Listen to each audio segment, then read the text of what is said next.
চালদাবাগান সার্বজনীনের এবছরের মাতৃ প্রতিমা মা তার সন্তানকে খুব মিষ্টি এইভাবে কিন্তু এই খাদি কাপড়ের মধ্যেই সামনের দুটো হাত বাংলায় লেখা বিভিন্ন যুগ আমার ভাইয়ের রক্তে রাঙানো 21শে ফেব্রুয়ারি। যে আমরা আমাদের ভাষাকে তো ভালোবাসি।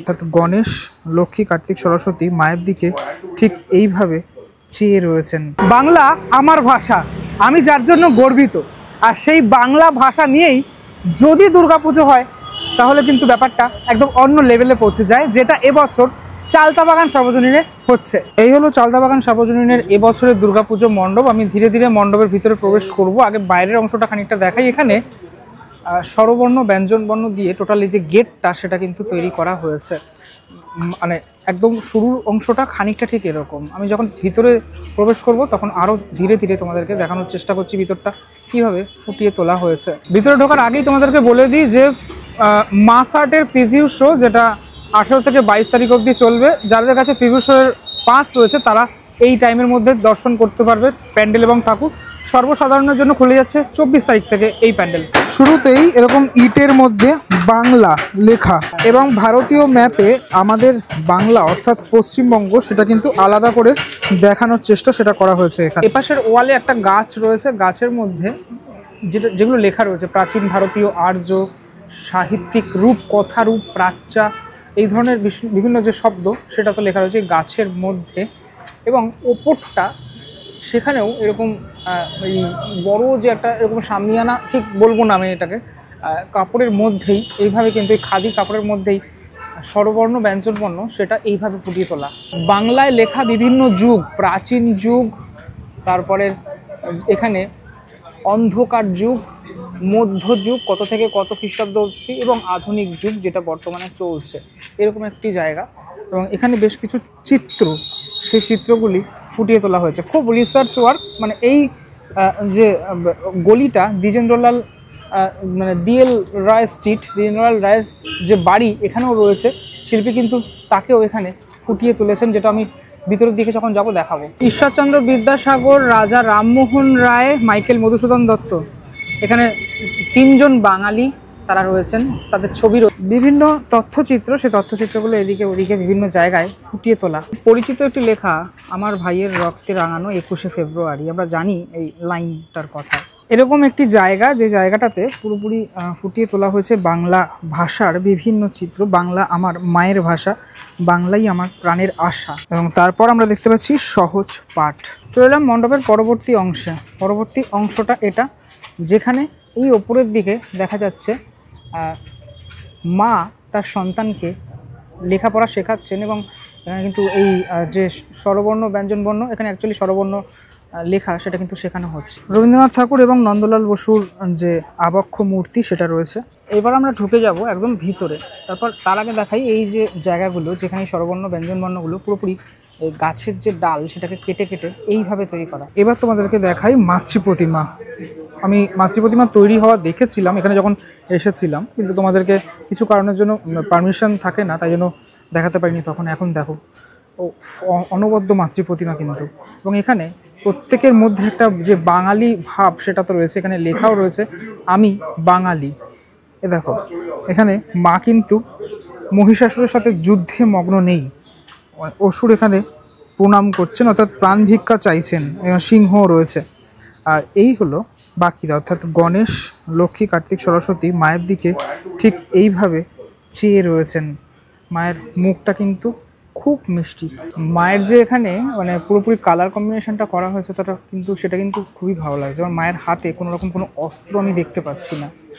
সবথেকে বেশি ভালো লাগছে মায়ের এই চোখের অংশটা, ভীষণ সুন্দর। এবং শুধুমাত্র মা কেন, গণেশ এখানে সামনের দুটো হাত এরম করে দাঁড়িয়ে রয়েছে, একদম বাঙালি বাবুর মতো দাঁড়িয়ে রয়েছে।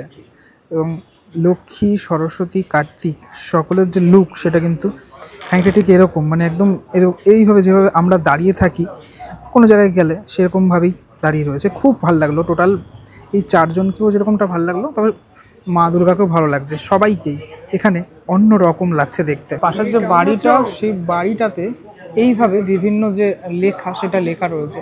জীবনানন্দ দাশের যে বাংলার মুখ আমি দেখিয়েছি, সে সমস্ত এই যে কবিতাগুলো সেগুলো কিন্তু পুরোপুরি লেখা রয়েছে, মানে বাংলা সম্পর্কিত বিষয় সমস্ত কিছু লেখা এখানে। রবীন্দ্রনাথ ঠাকুরের যে বই, সোনার তরী, খেয়া, সেগুলো এখানে এইভাবে রাখা। এই ছোট্ট ছোট্ট জিনিস কিন্তু খুব ভালো লাগছে দেখতে, ঠিক আছে। এই যে দেখো অ আর রস্বই দীর্ঘ সব এখানে লেখা। মাতৃ প্রতিমার একদম ওপরে মা লেখা রয়েছে, সেটাও বাংলায়। মণ্ডপের ভিতরে অর্থাৎ গর্ভগৃহে এখানে একটা পার্টে দেখা যাচ্ছে 3 জন ছাত্রছাত্রী, 2 জন ছাত্র, 1 জন ছাত্রী, তারা কিন্তু যাচ্ছেন স্কুলে। ফাঁকাগুলোতে বিভিন্ন বইগুলোকে রাখা হয়েছে এইভাবে গেথে। চালতা বাগান সর্বজনীনের এবছরের কারিগর পরিত্রদার সাথে আবার সেই কুটি পুজোর পথ দেখা হয়েছে। মাঝে একবার দেখা হয়েছিল অফ ক্যামেরায়। আচ্ছা, যাই হোক, প্যান্ডেল রেডি, এক্সপিরিয়েন্স কেমন? ভালো। এই প্রথম বছর এত তাড়াতাড়ি কাজ শেষ করতে হলো। হ্যাঁ, যুদ্ধ খুব মানে যুদ্ধকালীন তৎপর, খুব যুদ্ধ চললো, ফাইনালি একটা জায়গায় আর কি আসলো। এই যে বাংলা নিয়ে কাজ, নিজে একজন বাঙালি হয়ে এই ব্যাপারটা নিয়ে যদি দুকলি বলো। হ্যাঁ, আসলে ওই বাঙালি হয়েই অনুভূতিটা এলো যে কোথাও মানে এসেছে যে কোথাও যেন আমরা বাংলা ভাষায় কথা বলতে ভুলে যাচ্ছি, মানে এটা শুরু হয়ে গেছে অলরেডি। তা ওইখান থেকেই আমার এই ভাবনাটা যে আমরা আমাদের ভাষাকে তো ভালোবাসি, মাতৃসুলভ ভাবেই আমরা গণ্য করি, কিন্তু কোথাও যেন মনে হয় যে বাংলা বলাটা যেন ইম্পর্টেন্ট মনে করছি না। সেখান থেকেই আর কি ওই মানে মাথায় এলো যে এইটা নিয়ে আর কি একটা কাজ করা যায়। আমি আজকেই ফেসবুকে দিলাম যে এই সাবজেক্টটা নিয়ে, মানে নিজের মাতৃভাষা নিয়ে কাজ করে আমি অনেক কিছু জানতে পারলাম, অনেক কিছু শিখতে পারলাম। এতটা জানতাম না, কাজ করার দরুন। মানে যেহেতু যখন ঘাটাঘাটি শুরু হলো, পড়াশোনা, নানান রকম নথি পুঁথি ঘেটে ঘেটে যখন সব কিছু জানলাম, তো এতটা যে তার ব্যাপ্তি বা এতটা যে তার গভীরতা, সেই গভীরতা থেকে একটা খুব ভালো মধুর একটা এক্সপিরিয়েন্স হলো। মানে এটা সারা জীবন আমার সাথে থেকে যাবে। এখানে অনেক বাঙালিদের যে আবক্ষ মূর্তি আমি দেখতে পাচ্ছি, তাদের মধ্যে কারা কারা রয়েছেন? আমি আসলে দেখুন, বাংলা সাহিত্যের যারা সাহিত্যিক বা বাংলা সাহিত্য চর্চা যারা করেছে, তারা মানে বিশাল একটা অধ্যায়, সবটা ধরা সম্ভব নয়। আমি যেটা ধরেছি সেটা হলো সহজ পাঠ বইটায় যাদের অবদান আছে, মানে যাদের হাতে তৈরি সহজ পাঠ, রবীন্দ্রনাথ ঠাকুর আর নন্দলাল বসু, আমি ওনাদের দুজনকে রেখেছি। স্কেচগুলো সহজ পাঠের যে ছবিগুলো ছিল সেগুলো নন্দলাল বসুর আর কি করা। উনি যে ফরম্যাটের ছবিগুলো সেই সময় হয়েছিল নিনো কাট করে, আমি সেই ফরম্যাটটাই মানুষের সামনে রেখেছি। আর রবীন্দ্রনাথ ঠাকুরের লেখা তো ছিল। এরপরে আর যেটা এখানে রেখেছি, আমি দ্বিজেন্দ্রলাল রায়কে রেখেছি, কারণ এই রাস্তাটার নামই ওনার নামে, ওনার পেছনে ওনার বাড়িও আছে। তো আমি ওনাকেও একটা শ্রদ্ধার্ঘ জ্ঞাপনের জন্য আমি আমার কাজের সাথে ওনাকে যুক্ত করে রেখেছি। উনি আসলে এখানে মানে আমার এই কাজটা ভাবার জন্য অবদান ওনারই, কারণ ওনার বাড়িতেই প্রথম আমি বসে, ওনার বাড়ির উঠানে বসেই আমি প্রথম কথাবার্তা বলি এদের সাথে, যে এদের এখানে পুজো করব। সেই থেকেই কোথাও যেন একটা ইন্সপিরেশন এসেছিল বাংলা সাহিত্য নিয়ে কিছু যদি করা যায়। এবং এই রিসার্চ ওয়ার্কে তারাও হেল্প করেছে। হ্যাঁ, নিশ্চয়ই প্রচুর হেল্প পেয়েছি। প্রথমে এই যে এখানে তো আমি বাঙালি লেখা একদম মা দুর্গার একদম পাশের অংশটাতে, যেটা নিয়ে আসবো এবার প্রতিমা নিয়ে।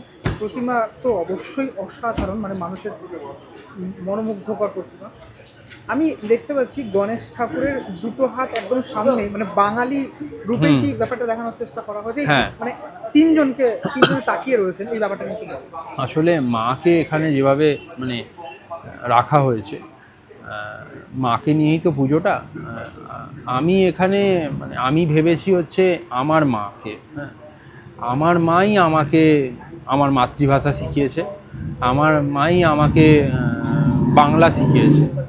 তো এখানেও ওই মাকে এমনভাবে রাখা হচ্ছে যে মায়ের কাছে যেরকম সন্তানরা চেয়ে থাকে, মা শিক্ষা দেয়, মা ভাষা শেখায়, তো এখানেও মায়ের সন্তানরা আমাদের মতোই মায়ের দিকে তাকিয়ে আছে। যেরকম আমরা মায়ের দিকে তাকিয়ে থাকি, সেরকমভাবেই আর কি ঠাকুরটাকে আর কি ওরকমভাবে ভাবা হয়েছে। মহিষাসুর বধ করছেন না, মা এখানে লাস্যময়ী হিসাবে রয়েছেন। হ্যাঁ, অনেক ধন্যবাদ দাদা কথা বলার জন্য। আরেকটা ব্যাপার যেটা মেনলি ইম্পর্টেন্ট, সেটা হচ্ছে আমরা জানি যে এই পুজো মাস আটে রয়েছে। সাধারণের জন্য কবে থেকে খুলছে এবং মাস আটের জন্য কবে থেকে খুলছে সেটা 18 থেকে 22, ওটা তো স্পেশালি ফর মাসহাটের যারা ভিজিটার আছে তাদের জন্য থাকছেই। আর 22-এর পরে 24 তারিখ থেকে সাধারণ দর্শনার্থীর জন্য আমাদের প্যান্ডেল খুলে যাবে। আপনারা সবাই আসুন, আশা করছি আপনাদের সবার খুব ভালো লাগবে। দেখানোর চেষ্টা করলাম চালতা বাগান সরোজিনীর প্যান্ডেল এবং প্রতিমা। কেমন লাগলো ভিডিওটা সেটা আমাকে অবশ্যই জানিও, এসে ঘুরে যেও প্যান্ডেলে, খুব ভালো লাগবে। পরবর্তী ব্লগে দেখা হচ্ছে, ততক্ষণের জন্য বিরতি, ভালো থাকো সবাই, টাটা।